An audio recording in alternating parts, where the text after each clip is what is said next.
All right. Well, without further ado, I would like to introduce our presenter for tonight, Mr. David Hurst. He will be presenting on the topic of the state of the industrial space base um, currently. And Mr. David Hurst is a technology entrepreneur. He's founded multiple successful companies during his tenure. He's got over 30 years of experience in a multitude of areas and in a variety of industries. His latest venture is in Orbital Transports, where he is founder and CEO, and he is also the executive director of NewSpace Chicago. So without further ado, Dave, please take it away. Thanks, Robert. Appreciate it. Good evening, everyone, and welcome to NewSpace Chicago. This evening, I'm presenting on the state of the Space Industrial Base 2020. So this was a workshop that was hosted by our sister organization, NewSpace New Mexico, in May of last year. And it brought together 120 space leaders from across the federal government, industry, and academia. And the purpose of this workshop was to assess the current health of the US space industry and to provide recommendations for strengthening that industrial base. This report was generated by four very esteemed individuals, Brigadier General Stephen Buteau from the Defense Innovation Unit, Dr. Thomas Cooley of the Air Force Research Laboratory, Colonel Eric Felt of the Air Force Research Laboratory, and Dr. Joel Moser of the United States Space Force. As you might expect from that set of authors, this report has a certain, let's say, national perspective. And so it is focused on what it will take to sustain US economic and military leadership in space. That report there was a report that was written by these gentlemen that summarized the outcome of that workshop, and it is this report which I am bringing to you today. So President John F. Kennedy in 1962 said, "The exploration of space will go ahead, whether we join in it or not. And it is one of the great adventures of all time. And no nation which expects to be the leader of other nations can expect to stay behind in this race for space." And those words, while they were true in 1962, are just as true today. And we find that we are in a new space race, and today it is an entirely new domain, both for governments, nations, but also for commercial industry and also for military. In the 21st century, space is a significant arena for great power competition. And just to be clear what we're talking about, a great power is a sovereign nation which is recognized as having ability and expertise to exert its influence on a global scale. In the recent past, the great powers were basically the two superpowers, the United States and the Soviet Union. Of course, the Soviet Union is no more, and we now live not in a bipolar world, but in a multipolar world. And there are numerous different nations who are competing for position, and space is one of the arenas where that competition takes place. In particular, there are a number of nations, the United States being one, but also the United Kingdom, the European Union, which I realize is not a nation, but it is a single entity which is competing in space.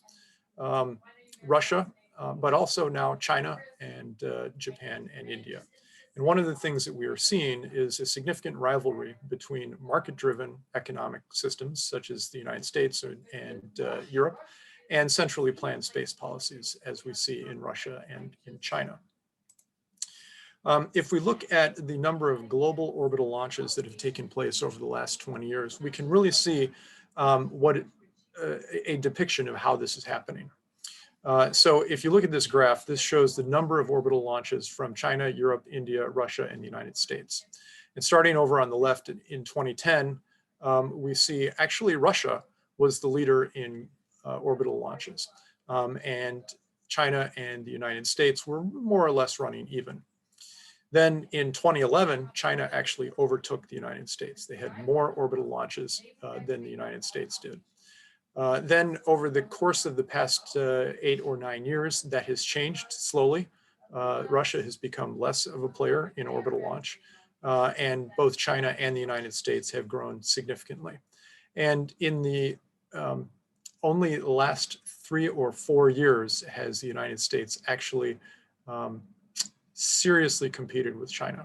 And so it really is starting to look as though China is a significant player in the space arena. So let's take a brief look at China's ambitions in space power. So they have actually a stated goal of displacing the US as a leading power in space. And they have developed a 30-year cislunar economic and industrial plan to generate over $10 trillion by 2050. The interesting thing about that figure is that it way outweighs the $1.5 trillion figure that many analysts in the US are estimating for the global space industry by 2040. So China is serious about this, and they are putting a lot of resources into becoming a leader in the space arena. For example, as part of that 30-year cislunar plan, they plan to create a tax-advantaged Earth-Moon economic zone in cislunar space that would encourage industry, and it would draw other nations and other companies into China's sphere of influence. In addition, we know that they are steadily acquiring new technologies, whether creating them themselves or acquiring them from others, either openly or stealthily as well.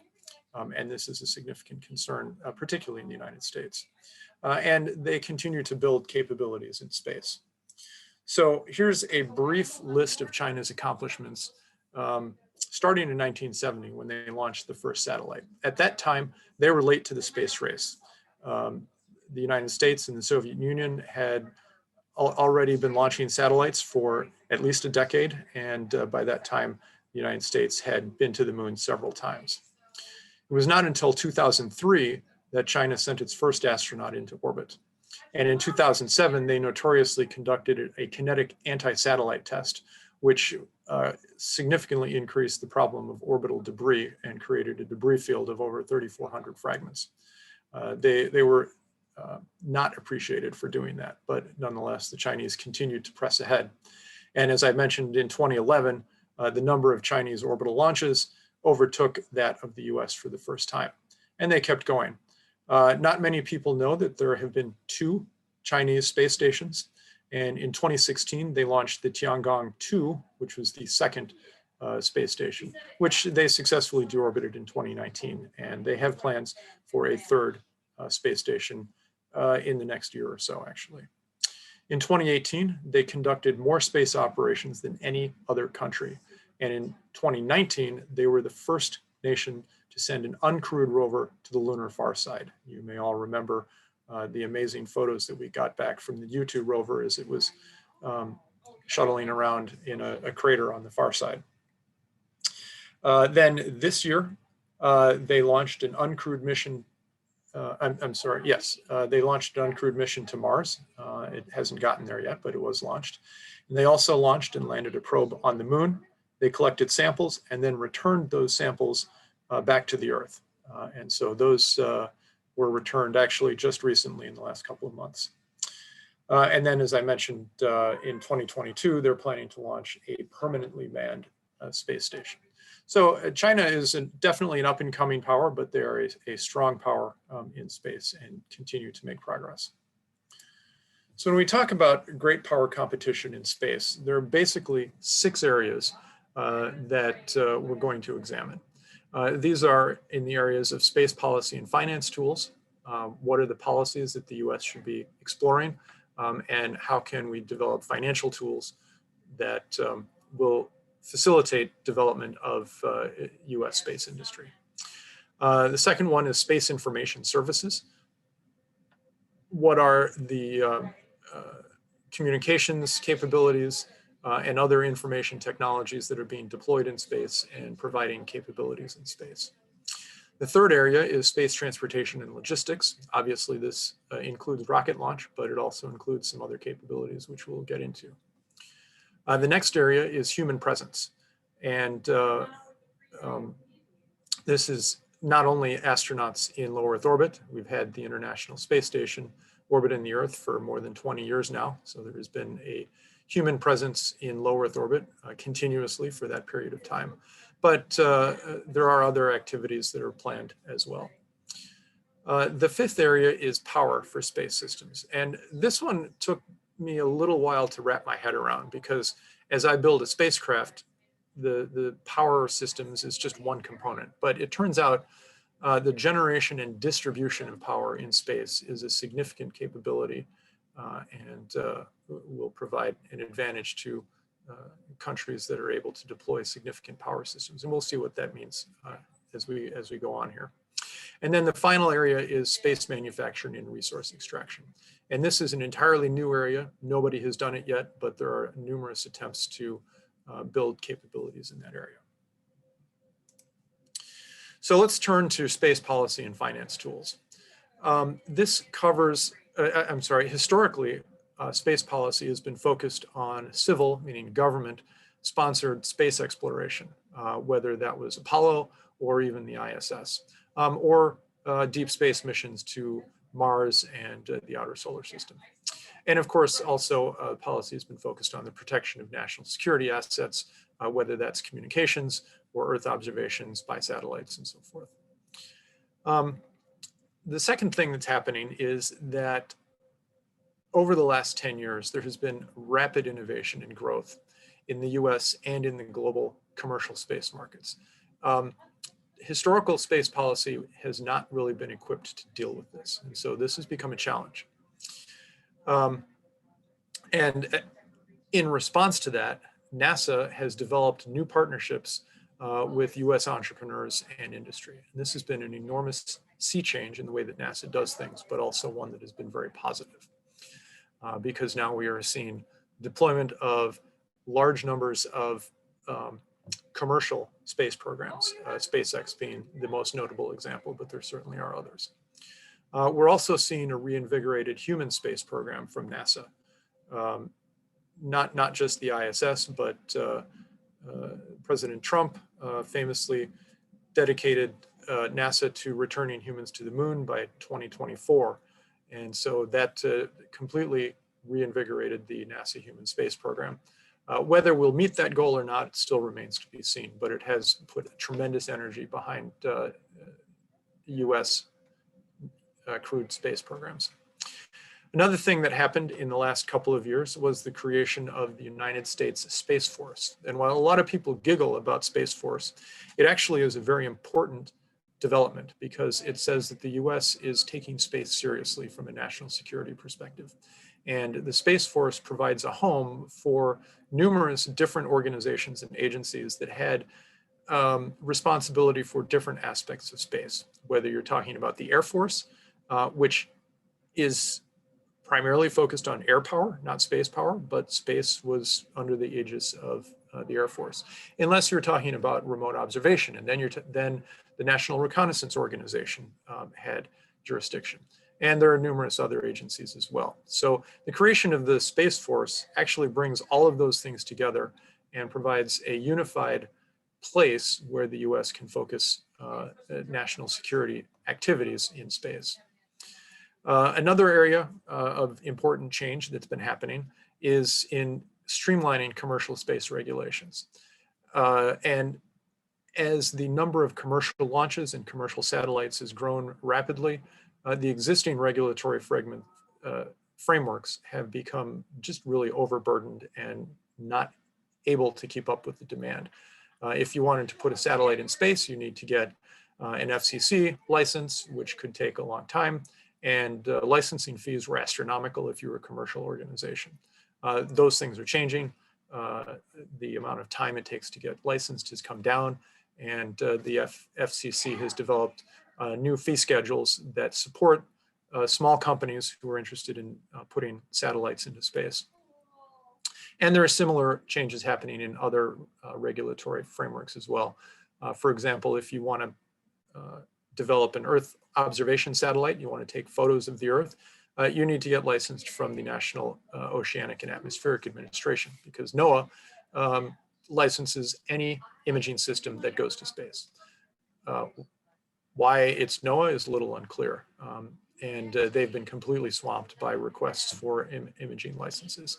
It looks like that will soon move to Department of Commerce under the Commercial Space Office, and we're likely to see a significant consolidation of these kinds of regulatory frameworks in the Department of Commerce.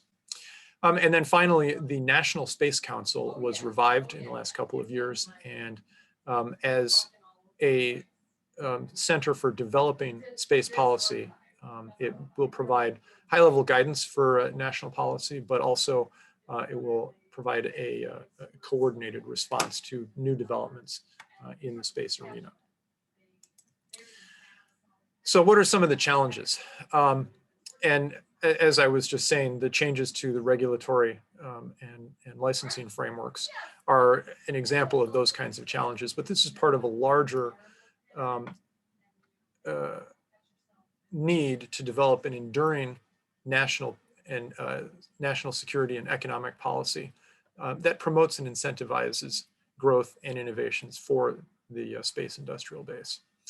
Another area which is problematic is export control regulations. This basically doesn't have a lot to do with space, except that it does, because if you're familiar with export control regulations, anything that is considered a dual use technology, meaning that it has commercial as well as military applications, has to be properly licensed if you're going to sell it overseas. And these regulations are very onerous, and it inhibits collaboration and cooperation between companies in the US and in other countries as well. So there's a need for those regulations to be changed. We also need new economic tools to promote the development of commercial space activities. And this includes things like financial incentives, funding opportunities, but also new financial systems like commodities markets for space resources. And then a final challenge is the predatory practices of other nations. China in particular is well known for stealing intellectual property. And so the government needs to provide support to companies to protect themselves, but the companies themselves also need to be proactive in protecting their intellectual property. So what are some of the inflection points? Meaning, if this event happens, it will cause a significant change of state, if you will, in the activities in space. So one is shaping prudent norms, rules, and behavior for a favorable order in space. And that means rules and regulations that promote market-based economics and encourages commercial activity in space. The second inflection point will be the commodification of goods and services for space. This will lead to serious economic growth in space. And finally, if another great power should develop more capable assets and services, that would pose a significant challenge to US leadership in space. And we're already seeing that with what's happening in China. So the next area is space information services. And this image that we see here is basically the GeoBelt. It's a list of satellites in the geosynchronous orbit. And these, of course, provide planetary-wide communications. And those have been the dominant way of providing communication from space. But that is rapidly changing. And we're seeing constellations of satellites in low Earth orbit providing a number of different services, whether those are communication services like SpaceX's Starlink satellites, or Earth observation constellations like that from Planet. And there are numerous other capabilities that are being developed as well. A third significant area for space information services is the global navigation systems like GPS, Galileo in the European Union. China has also deployed their Baidu constellation as well. And these systems are critical for life today. How many of you go anywhere without consulting your GPS? And that, of course, is all completely provided by space services. And then finally, Earth observation systems are essential for monitoring weather, forecasting weather, managing resources, precision agriculture, for example, monitoring changes to the climate. One of the best ways of monitoring climate change on the planet is the extent of Arctic ice in the Arctic Ocean, sea ice in the Arctic Ocean. And that's best monitored from space. That's one simple example. And then, of course, providing logistics tracking for shipping and other types of commerce. And then finally, we'll say space-based observation of activities in other nations. For example, observing the growth of North Korean nuclear launch tests, for example. So that provides a ground truth, and we can verify what competitors are claiming versus what's actually happening on the ground. So what are some of the challenges here? There's a lot of capability that's being put into space, but it's unclear what the market demand is for that. So those markets will have to develop and need to be supported. We need to create secure capabilities, so communications need to be secure. But we also need to be able to defend these assets from potential attack. A kinetic attack weapon, like what China demonstrated a few years back, is a potential threat, and we need to be aware of these things. And then finally, global competitiveness. So a number of the companies that are creating these services are in fact not US companies. There are numerous companies in the European Union that are deploying satellite constellations for different purposes. We're going to see some significant changes coming soon. SpaceX, of course, is deploying large constellations of small sats for communications. This is the Starlink. As that starts to come online, we are going to see those capabilities and those markets really develop. And similarly, we need to see growth beyond just niche applications for commercial Earth observation. Companies like Planet are providing global data from space, and the demand for that continues to increase. And as that happens, that of course will again drive market demand. So our next area is space transportation and logistics. This one is everybody's favorite because we see lots of pictures of rockets. But space transportation and logistics is absolutely essential to provide access to space environments and to support movement within those domains. It's not just rockets, it's also orbital transfer vehicles, capabilities to go from Earth orbit to lunar orbit, and ultimately to deep space destinations, whether that's Mars or near-Earth asteroids or other locations. And we're also seeing a rapid decrease in launch costs per pound across all launch categories. This is a significant development, very important, as it becomes cheaper to gain access to space. The cost of providing space services becomes cheaper as well. And so that will drive market supply and demand. SpaceX notoriously has developed and deployed reusable launch systems and has reflown numerous launch vehicles. I don't remember what the numbers are off the top of my head, but something like 60% of all of the SpaceX launches are now using reflown boosters, and it is becoming the exception where they fly a new rocket. And this, of course, has the effect of driving down launch costs. There are other launch companies that are developing capabilities as well. Rocket Labs, for example, has been launching for the last couple of years. They were the first viable launcher to provide access to space solely dedicated to small satellites. and they continue to launch on a fairly frequent cadence. Interestingly, they recently announced that they are also going to be pursuing reusability, and I believe their upcoming launch, they plan to recover the booster, although I'm not sure if they're going to try to stick the landing the way that SpaceX does, or whether they're simply going to fish it out of the ocean or what. I'm not sure exactly what the plan is there. Point is, reusable launch vehicles will again lower costs.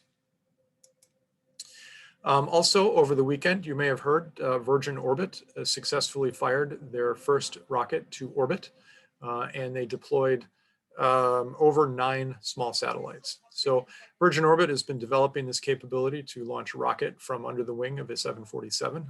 This is an air-launched capability, and it gives them tremendous mobility. They can basically launch from anywhere on the globe.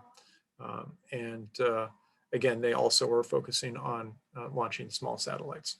So these are some of the new developments in launch capabilities. But in addition to that, we're also seeing new capabilities developing in space logistics. What is space logistics? Well, these are capabilities for refueling spacecraft, for repairing and upgrading spacecraft in orbit, so that old satellites can be given a new life. Soon we're going to see capabilities for actually assembling large structures in space.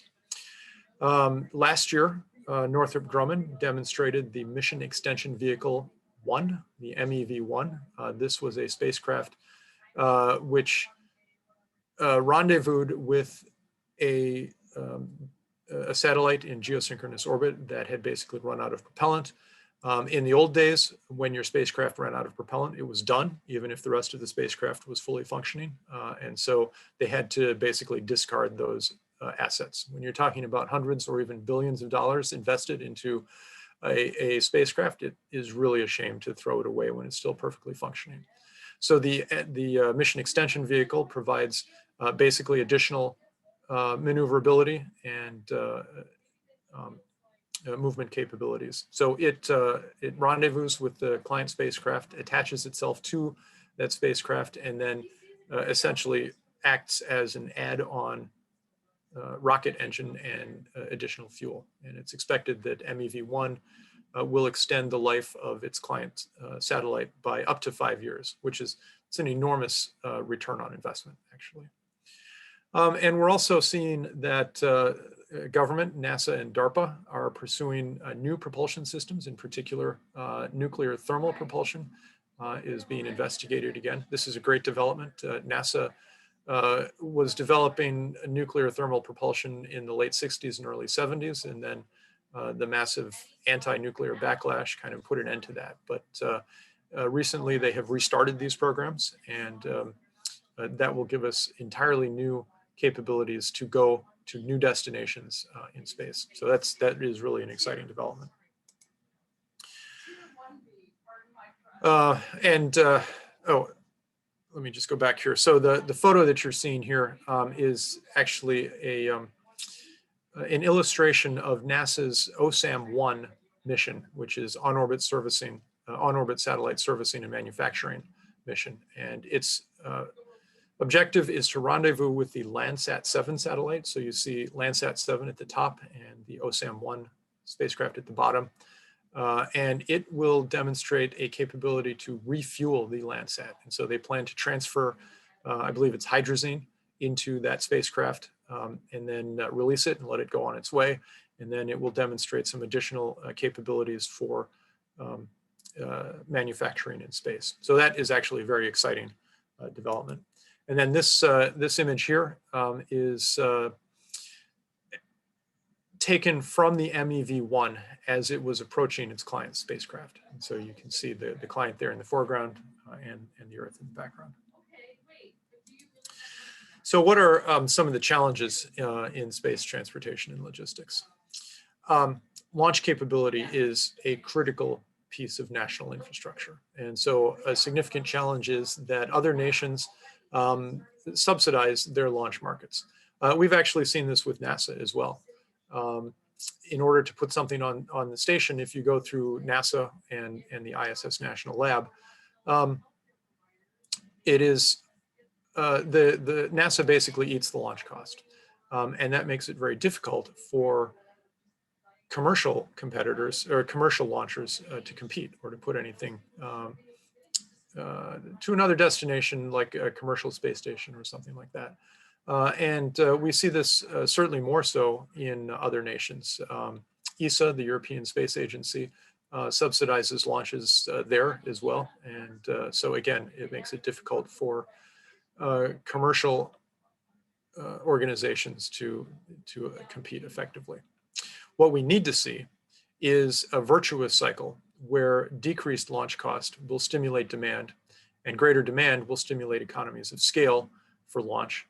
And this will lead to innovation, again, leading to decreased cost. We're starting to see that, but we need to see more of it.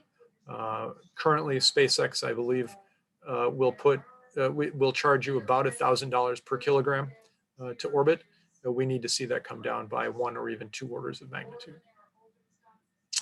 We also need to see a business case for space logistics established. The reason why nobody has refueled satellites in the past is because satellites were not designed for refueling.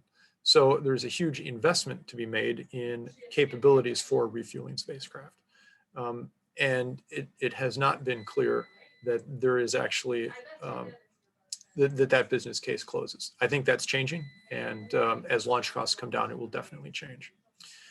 And then what goes hand in hand with this is also just a transition from essentially individual payload-centric launch services to scheduled cadenced launch services. So for example, if you want to fly from Chicago to LA, you don't go to Boeing and charter an aircraft from them and then fly that aircraft to LA and then throw that aircraft into the ocean. Instead, you reserve a seat with United or American or Southwest or any of a dozen other airlines. And they have flights leaving at regularly scheduled times, and those flights leave whether or not the aircraft is full. Now, of course, airlines try to fill up their seats, but the point is that your need to go from Chicago to LA does not drive the flight. Instead, they just provide flight services and you buy a seat. So we need to see that happen in space launch and space logistics as well. So what are the inflection points? We need to see demonstration of commercial viability for large small-sat constellations. This will actually drive significant demand for launch, but also for space logistics.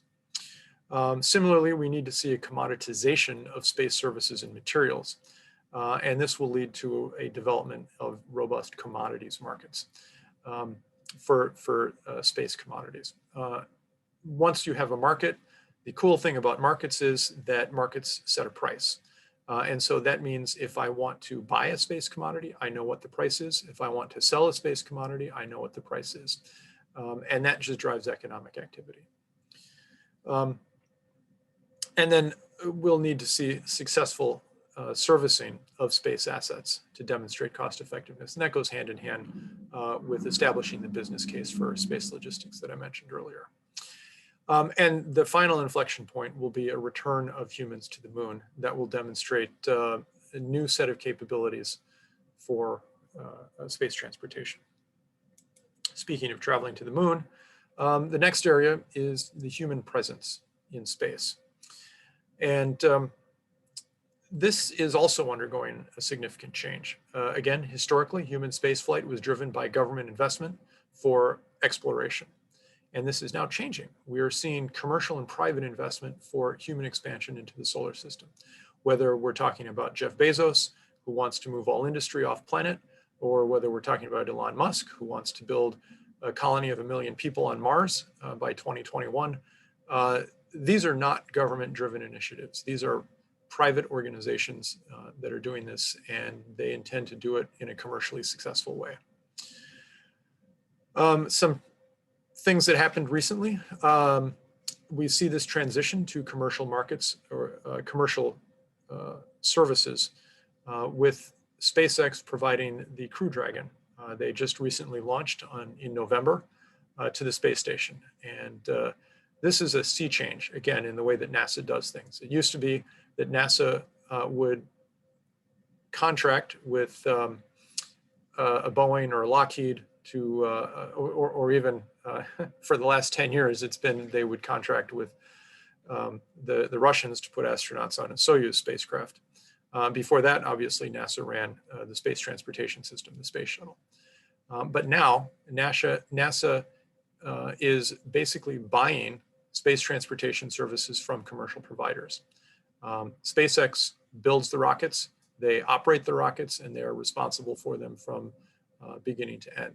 And NASA basically is not involved other than that they are funding, they are buying the flights, and they're putting their astronauts onto the spacecraft. And we are going soon to see other launch vehicles from other commercial outfits capable of putting people into space.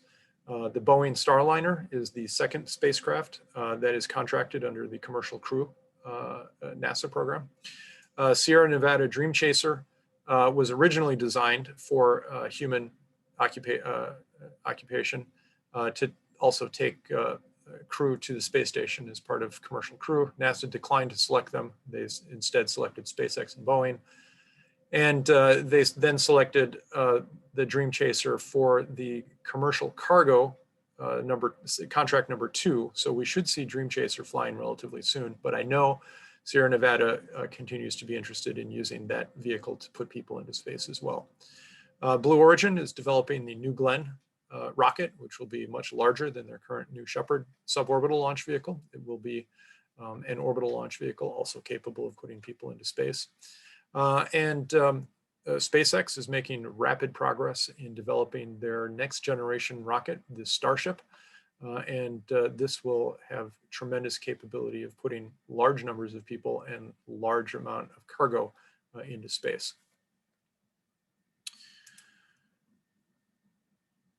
So people going to space need to go somewhere. Right now, that somewhere is the International Space Station. Most of the activities there have been driven by the government, whether it's the US government and NASA or partner governments like ESA or Japan. But NASA has been developing a plan to commercialize low Earth orbit, and they are expecting to allow 2 commercial astronaut visits to the space station per year. So we should see that happening relatively soon. And so that will encourage Earthbound companies to explore new opportunities in capabilities and technologies and so forth in zero gravity in space. A company called Axiom Space has also recently won a contract from NASA to build the first commercial module for the ISS. And the intention there is to provide commercial services to companies on station. The intention with that also is for those modules to be undocked from the ISS whenever NASA decides to decommission it. And then that would become an independent commercial space station. So we're seeing significant activities in providing opportunities for commercial activities in low Earth orbit. But NASA has also announced plans to return to the moon. And again, the approach here has been to contract with private companies. And that is on 2 levels. One is the commercial lunar payload services, which is basically uncrewed spacecraft to put capabilities on the moon. So you want to put a payload on the moon, you can contract with these companies and they'll put it there for you. But the NASA Artemis program is specifically focused on returning humans to the moon, hopefully this time to stay, and to build permanent outposts there. And they have also contracted with several different companies to build lunar lander spacecraft, most famously the Blue Origin Blue Moon lander. So what are some of the challenges here? Again, we need to promote this concept of a virtuous cycle where commercial expansion, to enable commercial expansion of human presence in space. So as launch costs go down and it becomes cheaper to put people in space, we will see new capabilities, new technologies being developed, which will require more people to be there, that will drive demand for launch and eventually demand for additional commercial space stations. Along with that, we need to make space travel extremely safe. I have high confidence that SpaceX is not going to blow up astronauts, but we need to be sure that that is the case. Space travel should be as safe as air travel. And again, we need to make travel to and from space desirable. Why do we go to space? What are the reasons for going there? These reasons need to be industry, taking advantage of the resources and the space environment, and that will drive people to go to space. And finally, human space travel needs to be more affordable. And we're seeing this start to happen. As I said earlier, the cost of launch needs to come down by a couple orders of magnitude. But once that happens, then we will see a rapid expansion, both of uncrewed as well as crewed space activities. What are the significant events that could influence this? If we start to see routine US commercial space transportation into cislunar space. We're already starting to see that to low Earth orbit and the space station as additional commercial space stations are developed. Again, commercial travel will become more routine, but we also will want to see this to deep space locations, including the moon, for example. So we should see that as well.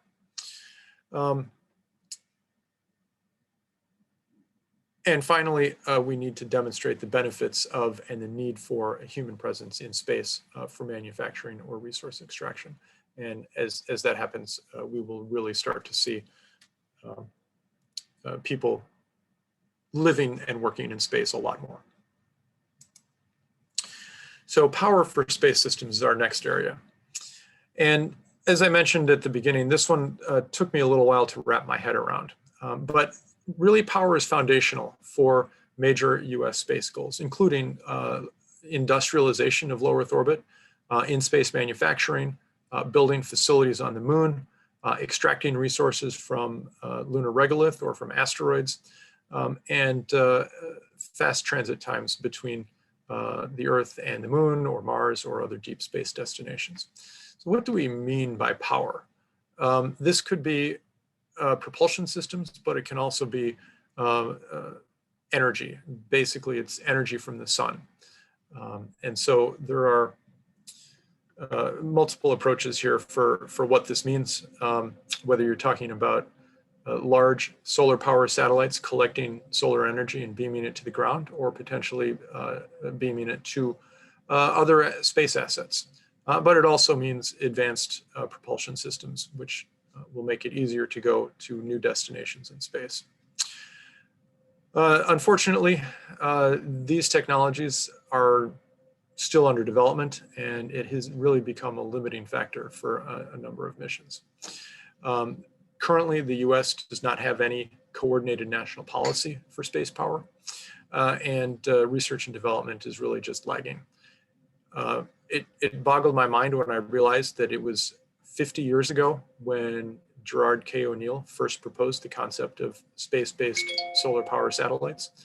And we're still a long way from anything like that happening. But our competitors, China and Russia in particular, have announced roadmaps for building ambitious solar and nuclear space power systems. So the US needs to pay attention and catch up. What are the challenges here? Well, we need to have a long-term commitment to advancing space power development. What we see in the image here is an example of a nuclear thermal propulsion system that can provide higher impulse, higher ISP than conventional systems that are available now. Another challenge is that our competitors are developing these critical solar and nuclear high power technologies. We also have significant technical and regulatory risks for these applications, like solar power beaming. Nobody's ever done it before. There's no regulations in place. So what does that even mean? We don't know, and we need to find out. Significant inflection points. It's possible that China could emerge as a primary supplier for photovoltaic systems. And that would prove to be a significant challenge. If China corners the market on building solar photovoltaics, we'll have a similar situation to what's going on now in the semiconductor industry, where China cornered the market on rare earth elements. And so they effectively control that market. We don't want to see that happen in space power. If we see the development of power systems to support human presence in low Earth orbit, that will be a significant change. Another significant change will be the launch of this first space reactor. And that could, if that happens, we could see competition for space, nuclear power and propulsion systems, which I think would be a good thing, because those technologies do need to be developed. And then the final inflection point is the assembly of large area platforms and orbital manufacture of power system components. There's no way that you can build a solar power satellite on the ground. All of those components have to be launched and assembled in space. That actually turns out to be tremendously expensive. So what we really need to see are those elements being manufactured from resources extracted from space. And that is, if we see that happening, that will be a significant sea change in the entire space arena. Which brings us naturally to space manufacturing and resource extraction. And as many of you who've seen me present on this topic before, this is particularly close to my heart. But what are we talking about here? We're talking about manufacturing products in space, both for terrestrial markets, but also for space economies. There's basically three different levels of space manufacturing. The first one is you take resources from Earth, you launch them into space, you make something that can only be made in space and has high value, and then you return it to the ground, and presumably with a significant return on investment. The second level is that you launch resources from the Earth into space, and then you build something that stays in space. The ISS is a good example of that. Other large assemblies, large construction projects would be similar to that. And then the third level of this is extracting resources from the moon or near Earth asteroids, and using those resources to manufacture goods and to manufacture products, either for use in space or for return to the Earth. And as I mentioned earlier, Jeff Bezos has famously mentioned that he would like to see all heavy industry moved off planet. I happen to think that's a great goal. If we can put that stuff in space and get it out of our precious biosphere, that would be great. Obviously, space resources are essential to this kind of manufacturing and to building outposts, habitats, power sources, and other capabilities in space. A significant development, in 2016, the US passed the US Commercial Space Launch Competitiveness Act, which established a legal right for Americans to extract, own, possess, transport, and use space resources. That's a significant step, because now there's a legal framework for these things to take place. Before that, it was very unsettled. Nobody knew what you could do, and it was all very unclear. But the US and also Luxembourg have passed these regulatory frameworks, and the US is encouraging other companies to get on board with these frameworks for basically the right to own property in space.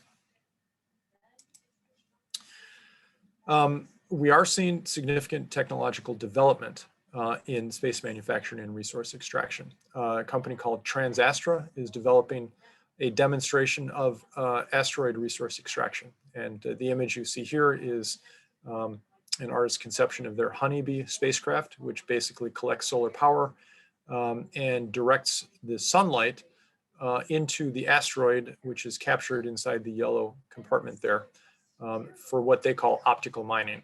I've seen a demonstration of optical mining using simulated asteroid materials on the ground, and it's pretty impressive what you can do there. So Transastra was the first company to receive a NASA Advanced Innovative Concepts Phase 3 grant to develop this capability, and they continue to make progress with that. A company called Lunar Resources, and there are other companies as well, are developing technologies to extract mineral resources from lunar regolith. There are numerous different resources on the moon that we would like to see. Most notable is the presence of ice on the lunar South Pole. And so there's a significant interest in extracting that ice and using it for water to grow food, for drinking water. But also you can take water and split it into hydrogen and oxygen. That gives you air, and it also gives you propellant for space transportation. The advantage of this is that if you extract the water from the moon and use it as propellant, it's significantly cheaper in terms of the energy required than boosting it out of the Earth's gravity well. So once we start to see ice being extracted from the moon, we should start to see significant development again in cislunar space. In terms of manufacturing, a number of companies are developing capabilities for on-orbit manufacturing and assembly. Here we see an illustration of a robotic spacecraft from Tethers Unlimited building a large truss structure. And again, these are things that are too big to put in a single rocket. You have to send up the components to space and assemble them in space. And so they're developing robotic capabilities to do that. Made in Space is also exploring other manufacturing. There is we'll call it an exotic glass called Z-bland, which can be used to create optical fibers that have significantly better properties than conventional fiber optics. They have better transmissivity, more bandwidth, less attenuation, and so forth. Problem with Z-bland is you can only make it in microgravity. If you try to make it on the Earth, it generates crystalline structures that degrade the performance. If you make it in microgravity, those crystal structures don't grow and you get the performance that people are looking for. So Made in Space is developing a capability to do this, and they will be demonstrating that on the space station relatively soon. Another company, Orbit Fab, is developing a capability to put fuel tankers in space. The goal here is to be able to refuel spacecraft so that when they run out of propellant, they're not done. They can be, their life can be extended. And this is a very important capability for space transportation. Right now, if you want to go somewhere in space, the only way to do it is you build a really big rocket and you put your payload at the top of that rocket, and then you launch it into space, and it goes from the Earth to your destination, whether that's low Earth orbit, or the moon, or Mars, or the Kuiper belt beyond the orbit of Neptune. But lifting all of that propellant out of the gravity well is difficult. And so, as I mentioned before, we'd like to see that propellant coming from the moon or other nearby celestial bodies. But even before that, simply the concept of refueling a spacecraft in orbit. So if you launch a spacecraft into orbit and it uses up fuel to get there, you want to refuel it before you depart Earth orbit. And so this is a capability that Orbit Fab is starting to develop, and really look forward to that becoming commonplace. So what are some of the challenges here? When you talk about space infrastructure, space manufacturing, resource extraction, a lot of people go, huh? So communicating the benefits and the reasons for doing that is super important because this is going to build our economy and provide growth for centuries to come. We need to develop international norms, standards, and laws relating to space resource extraction, and we need to protect the intellectual property and real property in space. As I mentioned, the US is starting to do this, but we really need to see an international agreement on what those norms and standards should be. Again, reducing launch costs and cycle time from concept to launch. Right now, it takes a really long time to put anything into space, and those cycle times need to really be decreased. robotic systems are essential for extracting resources in product manufacturing. In the previous slides, you saw the robotic system from Tethers Unlimited, and we're going to see similar capabilities. The reason here is that space is a harsh environment, and so you probably don't want to have astronauts in spacesuits assembling structures. You want to have robots doing that, and the people are staying in a safe shirt sleeve environment, whether that's on the ground or in a space station, operating the machines remotely. When we get to even more difficult environments like the lunar South Pole, trust me, you don't want to go there. You want to send your robots there. It's very dark, it's very cold, and it's not a place that people really want to live. But there are important resources there, and so we should send the robots in to get them out. So what are the inflection points? As soon as we start to see in-space construction of large structures, that will be an important milestone. We've already built one, the ISS. It took tremendous resources and effort over the course of a decade or more to build. We need to see more of that. We need to see it happen more quickly and less expensively. And with technologies like what Tethers Unlimited and Made in Space are developing, we should start to see that. As I mentioned before, harvesting water from the moon for usable propellant would be an important milestone. That also will open up capabilities in space. Similarly, extraction of and processing of other minerals, whether it's metals or volatiles or light elements like carbon. Once we can get those things from space, then we'll really start to see the space economy take off. And a significant sign of that will be the first commercial sale of a space resource.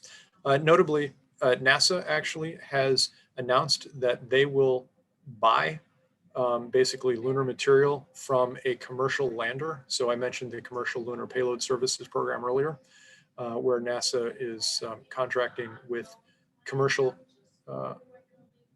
space companies to send spacecraft to the moon. They have said that if somebody can basically pick up a rock and store it, NASA will pay them for it. So that will be the first example of a commercial sale of a space resource. Obviously, we need to see that happen on a frequent and ongoing basis. Okay, so those are our 6 major areas of great power competition. But what are the key insights and recommendations? What are the takeaways from this?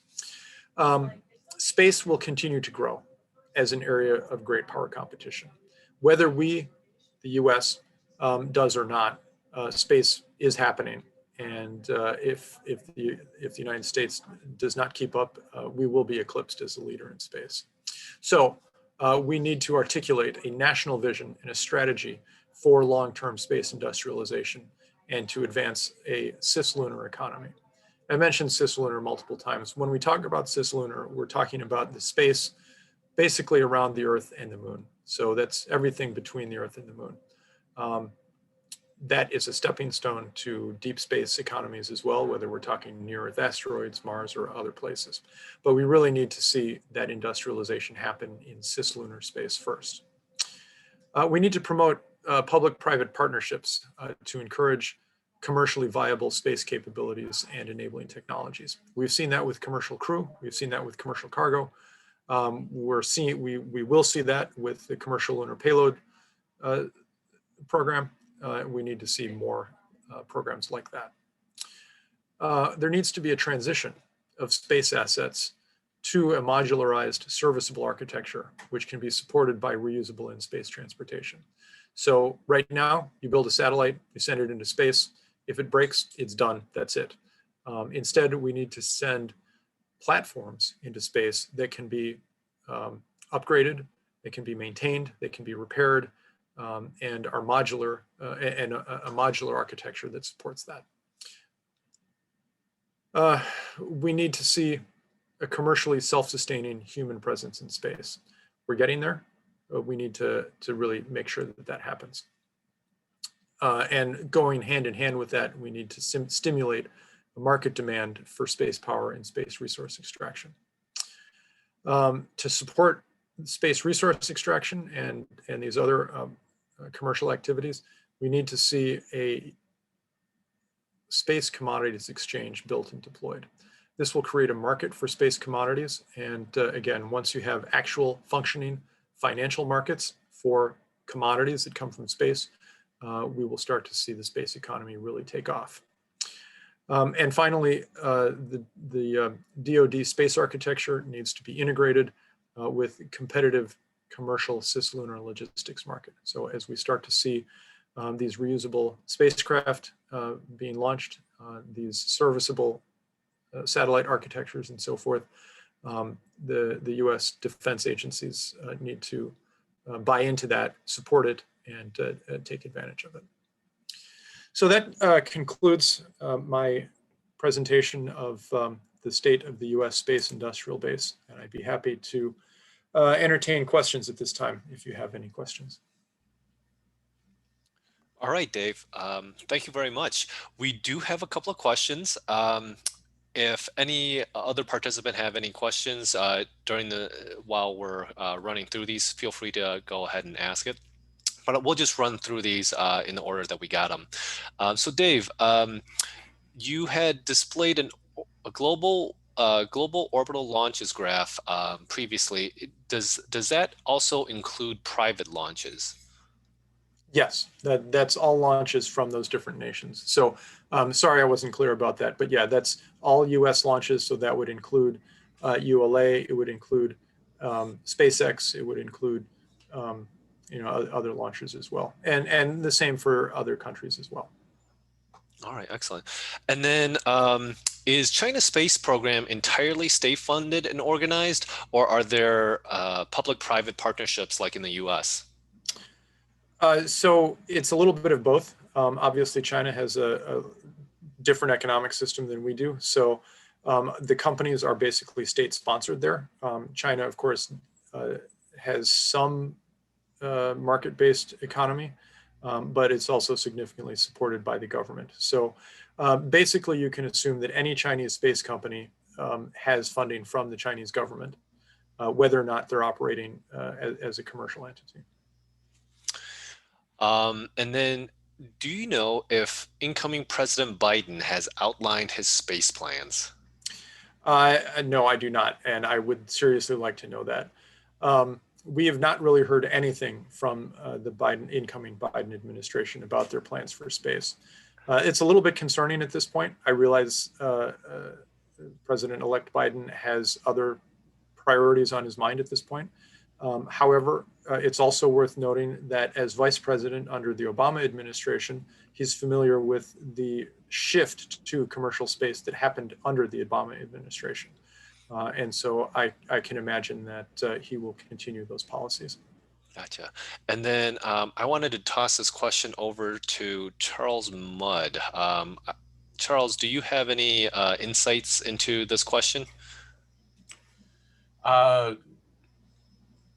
I would say very briefly, echoing what David said, that the Biden administration has not articulated very in detail what their plans happen to be. It's been more a reflection of the Democratic platform, which even that has been somewhat minimal. However, I do think that if you look at the people that are on the Biden transition team, they are very supportive of science, commercial endeavors. And I think one of the areas that you'll definitely see picked up is a focus on earth science, which means climate change for more or less. But I agree with Dave's sentiment that there's not much out there, and that's what we have to go on for the moment. All right, thank you, Charles. Our next question, is there a way that we can get this PowerPoint presentation? That should be possible, right, Dave? Yes, I would ask that you send me an email. And I think I can put my email into the chat. So yeah, just send me an email and I will get that to you. Gotcha. Okay. This next question is it's a little bit longer. I'm not sure if I'm not sure SpaceX could have been as successful if NASA was still using the space shuttle. Couldn't heavily subsidize government programs in Europe, Russia, and China hinder development of space companies in their respective countries? Yes, I think that is definitely a concern, and I touched on that earlier, just with the subsidization that is happening. Um, and so, for example, we see that in the European Union, where the ESA launch vehicles, Ariane 5 and Ariane 6, are basically the only launchers that are coming out of Europe. There aren't really any companies that are building new launch systems, at least none that I'm aware of. So yeah, I think that is a significant concern, particularly in market economies. In centrally planned economies like China, I think that's a different situation. Um, they will probably subsidize the development of new launch systems, but those will probably also be controlled by the government as well. And then are there initiatives for developing new life support systems that you know of, Dave? I'm not quite sure what is meant by new life support systems. I mean, life support is an integral part of any habitat system. And obviously, there are people developing new space habitats, whether it's Axiom or other companies. So those would be life support systems integrated with uh, those habitats. So I guess from that perspective, they could be considered new life support systems. All right, excellent. And then what would you consider emerging new space tech hubs in the US? Silicon Valley, Colorado Springs, Chicago. Sure. So Silicon Valley obviously is a big emerging new space hub. Seattle is another big one. Um, we also see Texas, Austin, and Houston, of course. Um, there's significant new space activity happening in Florida. So those are sort of the traditional space hubs. Um, we are seeing some development in other places, but those are really the major ones right now. Obviously, New Space Chicago um, is here to promote development of space industry in the Chicago area and in the Midwest. Um, Right, excellent. And then I think this is our last question. Easy one. Will there be a recording? I can go ahead and take that. All of our virtual sessions are recorded, and we put them up on New Space Chicago's media site after the event. So yes, there will be a recording. We'll put that up, and you know the next newsletter you get, you will get a link to it. All right. Any other questions before we just go on for some final announcements? All right. Dave, do you mind bringing up the last couple of slides? So thank you. We've got a couple of upcoming events here. The next event is going to be on February 16th. Our speaker will be Charles Mudd, who you've heard very briefly tonight. And the topic is going to be on orbital debris. We will be sending out an email with a registration link very shortly.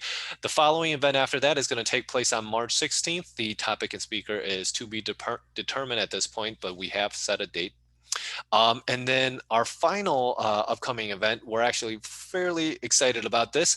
It's our first Student Space Congress, which is, you know, if you are a student or if you know a student who is interested in presenting, you know, their project or research or any sort of work on space or space commercialization, we welcome you to submit your project through that. That event is going to be, you know, open to the public, but with a specific focus on space industry audiences. So you will also be getting more information about that in your emails fairly soon. Next page, Dave. And then finally, but not least, we encourage everyone to donate to NewSpace Chicago. We are a nonprofit organization, 501c3. It's your donations are tax deductible, and it helps out NewSpace Chicago and helps the entrepreneurial space environment in the Chicagoland area. Alternatively, you can become a sponsor for NewSpace Chicago, an event sponsor. Is $250 per event. You will have your logo and signage and an announcement for that event. And of course, the premier sponsor is $1,500 a year. And you will have your event throughout at every event throughout the year. So that is all that we have for tonight. We will be around if you have any more questions. But other than that, I thank you for your time. We hope you enjoyed the presentation, and we will see you next time. Thank you, everybody. Have a good night.